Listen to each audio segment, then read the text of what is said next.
La pollution marine et continentale. Il est impératif d'attirer l'état d'urgence écologique parce que la pollution est devenue une menace de guerre écologique qui nécessite une mobilisation à la fois des pouvoirs publics et de citoyens.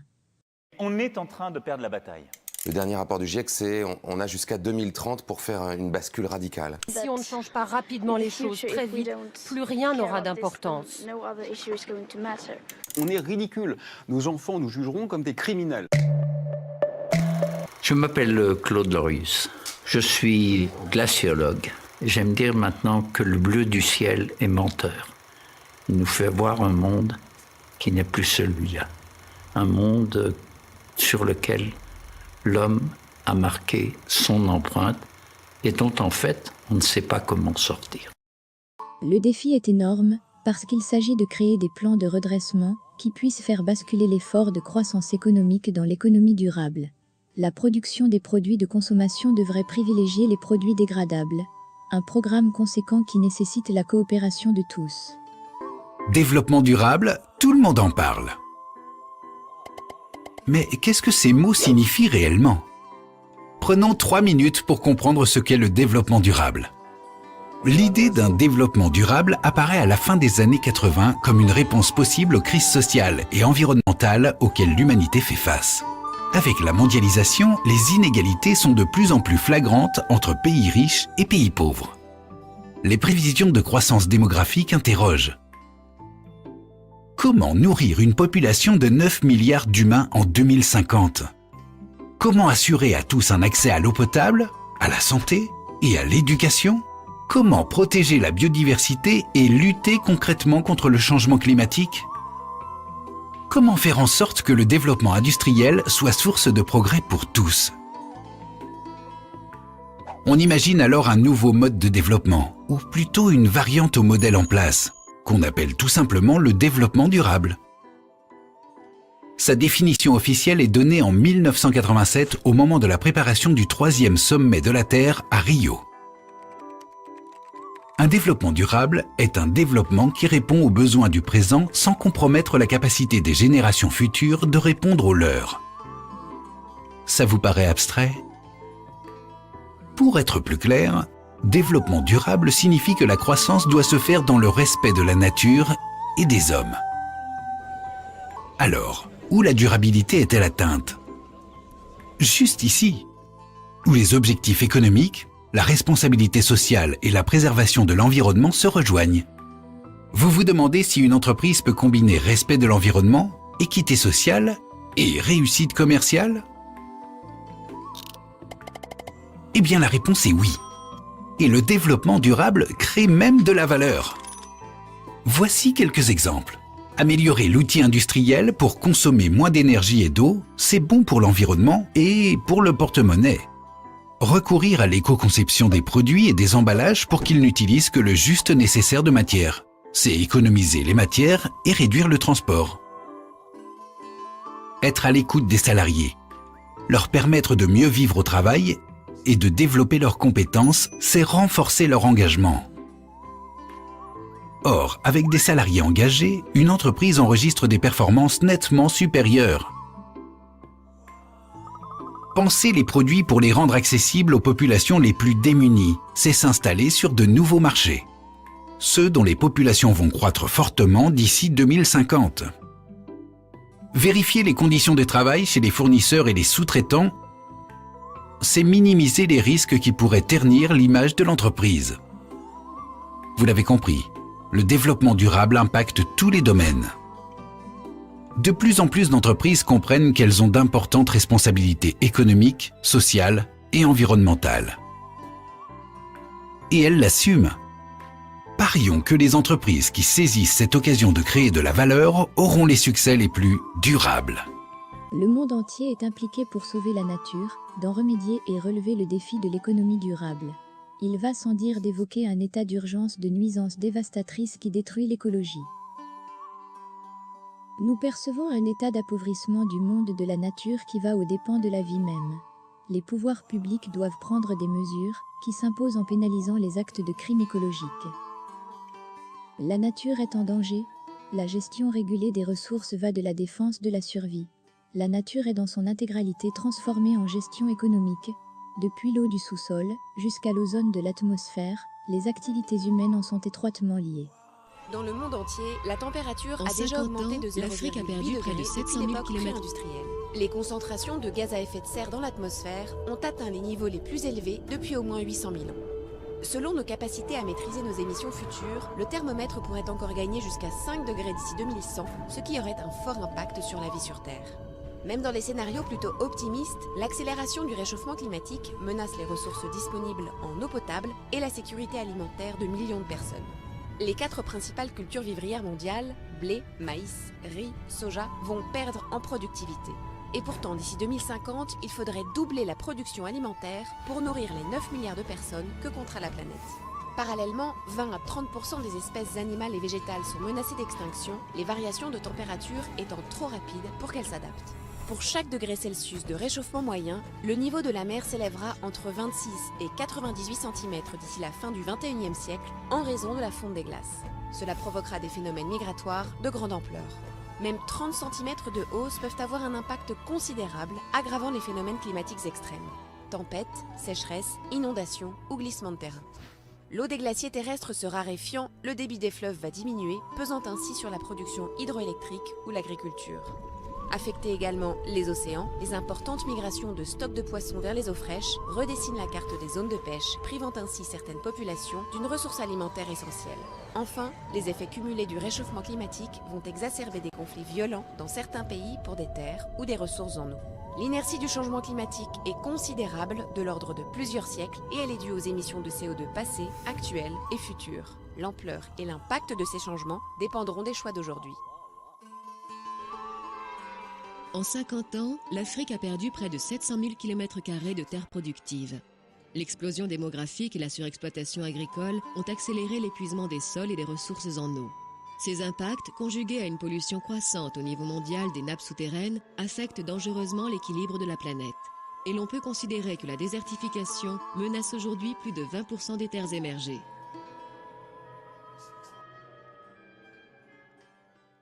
Les écologistes sont sur le terrain de la lutte contre les nuisances et les exemples récents ne manquent pas de montrer l'instant qui prévaut. Pour sensibiliser davantage les populations et les pouvoirs publics de la dangerosité que pourrait soulever la question des nuisances écologiques, le Coran avise, dans un passage, le lectorat sur la gravité de ce fléau et il alerte à prendre conscience du problème écologique. Le Coran est absolutiste, il désigne les activités humaines d'être tutrices de la pollution marine et continentale. En voici 2 extraits. L'omniscient dit, à la sourate intitulée « Les Romains », verset 40.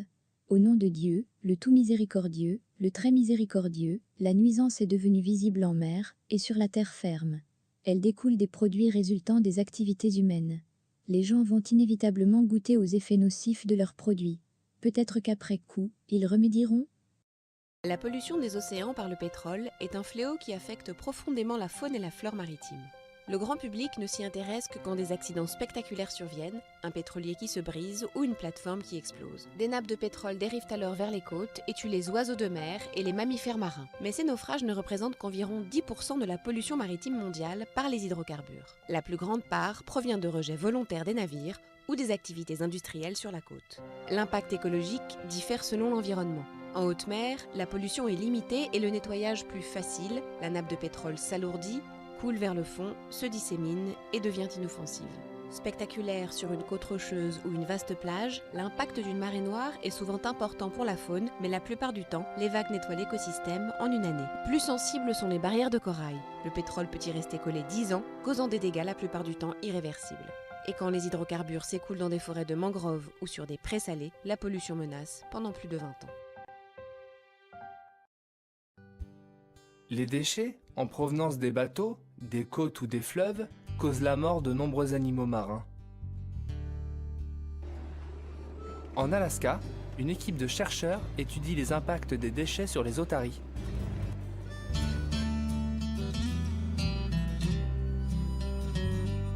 Les otaries mangent des déchets plastiques, se blessent avec les hameçons, s'étranglent avec les liens de plastique en provenance des emballages et des lignes de pêche, s'enchevêtrent dans les filets.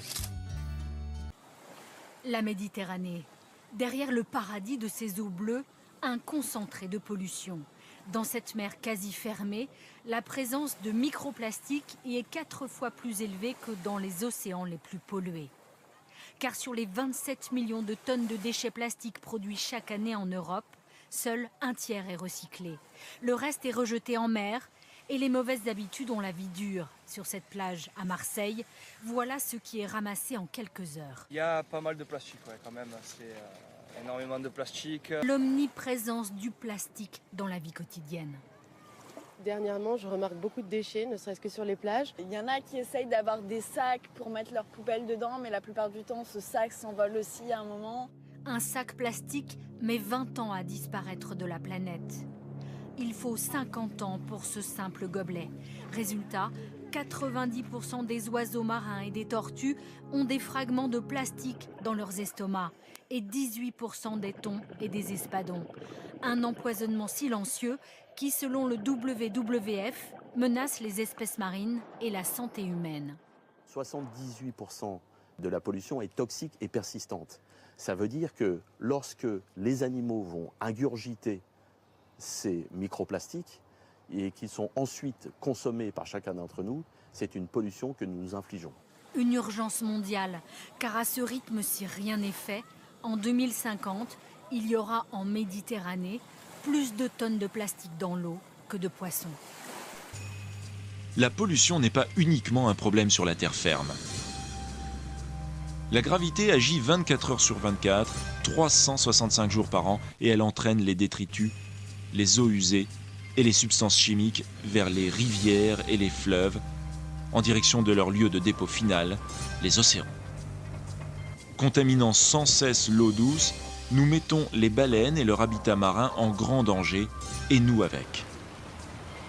Il faut agir vite, et de nombreux adolescents ont décidé de prendre les choses en main. Ils veulent s'assurer que le monde dont ils vont hériter possédera des rivières et des océans plus propres. Partout dans le pays, les jeunes font la collecte des détritus, ferment les robinets d'eau et étudient de plus près la manière de protéger leur environnement. À Saginaw, dans le Michigan, de jeunes écologistes ont soumis leurs rivières à des examens et y ont trouvé des niveaux élevés de pollution par les eaux usées des égouts. Ils ont provoqué une prise de conscience à une réunion du conseil municipal de leur ville, puis ont organisé un nettoyage général de la rivière. À Washington, dans le district de Columbia, des élèves ont lancé un programme de recyclage destiné à nettoyer l'environnement et à récolter des fonds importants pour les événements dans leurs écoles. Des adolescents de Hopkinton, dans le Massachusetts, ont demandé à une entreprise locale d'éliminer leurs déchets toxiques afin de réduire les rejets dangereux des substances chimiques qui menacent les rivières en Nouvelle-Angleterre. Vous aussi pouvez contribuer à la protection de l'environnement. Utilisez moins d'eau et réparez vos robinets qui fuient. Organisez un nettoyage de votre rivière, fleuve ou sentier naturel près de chez vous. Lancez un programme de recyclage dans votre école. Emportez un sac lors de votre prochaine promenade sur une plage et mettez-y les détritus rejetés le long du littoral. Des milliers de mammifères marins et d'oiseaux de mer meurent chaque année après avoir mangé des détritus ou en se prenant dans les sacs en plastique. N'oubliez pas que le recyclage des déchets commence avec vous. Si je ne fais rien pour avoir une eau propre, qui le fera et quand ? Le futur de nos océans et des baleines qui y vivent dépend de nous. Sourate intitulée « La fumée », versets 9 et 10. Au nom de Dieu, le tout miséricordieux, le très miséricordieux. Surveillez avec attention le jour où le ciel présentera les marques évidentes de la fumée. Elle a pour effet d'emmitoufler le genre humain. Ce phénomène atmosphérique est une douleur terrible. La fumée, on la considère souvent comme un déchet. Parce que ça vient d'une combustion, et comme nous, on se focalise sur la combustion, puisque c'est beau dans beaucoup de cas, c'est vrai, dans les cheminées, c'est la combustion qui nous intéresse, c'est elle qui va nous chauffer. Mais dans le feu, la combustion, et en fait, les flammes sont en fait qu'un accessoire anecdotique. Ça va être le générateur de fumée. Et c'est vrai que la fumée, c'est aujourd'hui, on le sait, on peut le prouver très facilement, l'élément qui crée le risque. Parce que la fumée, loin d'être un déchet, est un corps actif. La fumée possède 5 dangers. Le premier danger, c'est qu'elle est toxique. Ça, je crois qu'aujourd'hui, le fait que tous les pompiers qui s'engagent portent un ARI accrédite le fait que nous avons bien pris la mesure de ce danger-là. Elle est opaque, puisqu'on a dans la fumée énormément de particules en suspension qui font qu'on a un obstacle à la vision et d'ailleurs aussi au son. Mais elle a 3 autres dangers. Elle est d'abord inflammable, puisque la fumée est quand même composée à très grande partie d'éléments qui viennent de la combustion, qui sont plus ou moins brûlés.